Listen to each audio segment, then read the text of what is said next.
Michelle Obama said, "There is no limit to what we as women can accomplish."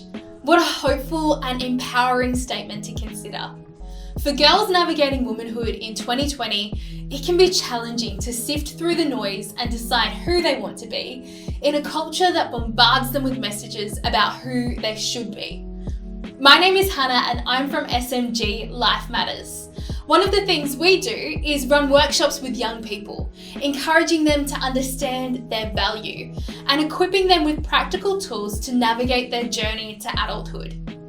Girls grow up hearing conflicting messages. They're told that they're too loud, but they need to speak up. That they're too bossy, but they can be great leaders. That they're too emotional, but that vulnerability is powerful. That they're not pretty enough, but that their worth and identity isn't tethered to their image. It's confusing, right? When girls hear this type of messaging on repeat, it impacts how they think about themselves and their abilities. Sheryl Sandberg wrote about a study stating that women in the workforce only felt confident enough to apply for a job where they met 100% of the listed criteria. In comparison, men felt confident to apply when they met only 60% of the listed criteria. We seek a womanhood for girls that sees them becoming independent, accessing quality education, and not resigning themselves to stereotypical gender roles. We believe that girls can achieve the incredible, that they can be strong and capable leaders. When they understand who they are and when they're encouraged and supported by the people and communities around them, they are a force to be reckoned with. I want to give you 3 ways to help girls become strong leaders. You can click below to download the free PDF for these activities. Are you ready? Let's track through these 3 tools. Define, identify, and create. Here we go. We need to have honest and open conversations with girls to define what it means to be a leader. For each of us, something different may come to mind. Some girls may be really drawn to this idea of leading, while others might find themselves confused by it or shy away from the idea. When we speak about leading, we aren't talking about amassing a huge following or having a platform. We're talking about the everyday influence that each of us carries. How can we use our voice and our passion to positively impact our world? Leadership in relation to our young people isn't about a future potential to lead, but it's starting right now. Studies show that leadership for our girls looks like helping her to grow in confidence and giving her opportunities to use her voice and play an important role in her community. Discuss with your students the qualities they believe make a leader someone worth following. To generate ideas, we want you to create a positive profile.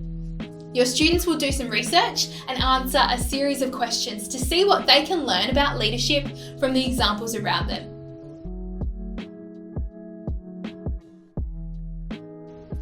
Now we have a better idea of what it means to be a leader, let's figure out how girls can use their voice and begin to contribute positively to their community. Dr. Peter Benson believed that the key to seeing young people flourish is to help them identify their spark. He discovered that children and teens almost always have something within them, an interest, enthusiasm, talent, or concern, which, if supported, gives them incredible joy, motivation, and direction. That thing is their spark. This spark will vary hugely from person to person. It may be linked to something that the young person is naturally good at, a skill that they enjoy, like dancing, writing, or being athletic. Their spark may be connected to a commitment, something that they care deeply about, like reducing plastic waste or advocating for social justice. The spark could even be a character trait that motivates her to act. Maybe she is especially courageous or highly empathetic. Helping girls identify their spark is important. It sets them up to thrive and live a purposeful life.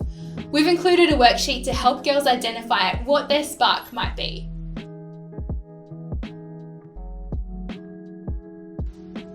For our young girls to grow into strong leaders and to use their spark to impact their community, They need to be actively supported by the adults in their lives. Steve Biddulph, a leading Australian child psychologist, notes that girls learn to lead by watching the leaders around them. They copy what they see, often without realising it. Special neurons in our brains called mirror neurons observe what others do and begin to apply those examples in our own behaviour. We become more and more like the people that we grow up around. The journey to becoming women is challenging, and young girls are seeking the support and encouragement of the adults around them. It's imperative that they know who they can turn to. To help girls identify the people in their lives who can act as a guide, we want you to create a community mind map. This activity will prompt your students to consider the communities they are part of and the adults within those communities who can help them flourish. There you go. 3 practical ways that you can help the girls in your world to grow into strong leaders. Download the free PDF below for more on how to run these activities. Imagine a world where our girls are empowered to break unhelpful stereotypes and equipped to lead boldly, to use their voice and their spark to create powerful change and a positive impact on their communities. Let's journey alongside our girls and cheer them on as they reimagine what it means to become a woman.